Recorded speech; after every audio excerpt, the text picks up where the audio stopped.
Matthew 16, the yeast of the Pharisees and Sadducees. When they went across the lake, the disciples forgot to take bread. "Be careful," Jesus said to them. "Be on your guard against the yeast of the Pharisees and Sadducees." They discussed this among themselves and said, "Is it because we didn't bring any bread?" Aware of their discussion, Jesus asked, "You of little faith, why are you talking among yourselves about having no bread? Do you still not understand? Don't you remember the 5 loaves for the 5,000 and how many basketfuls you gathered? Or the 7 loaves for the 4,000 and how many basketfuls you gathered? How is it that you don't understand that I was not talking to you about bread, but be on your guard against the yeast of the Pharisees and Sadducees?"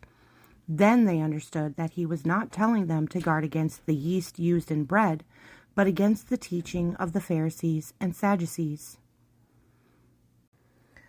I noted Acts chapter 4, verses 1 through 4, because these are the same Pharisees and Sadducees that continued to persecute the disciples after Jesus' crucifixion and resurrection. So in chapter 4, we see Peter and John before the Sanhedrin. The priests and the captain of the temple guard and the Sadducees came up to Peter and John while they were speaking to the people.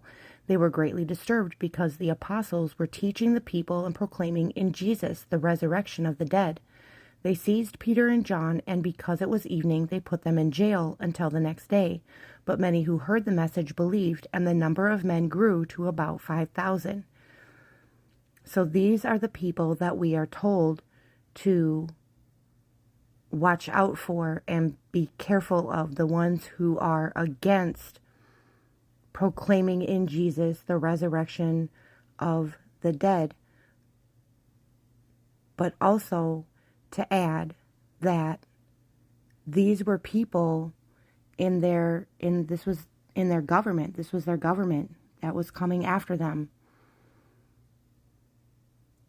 So beware, because other Christians will claim to follow the same Messiah, but they don't. So be careful.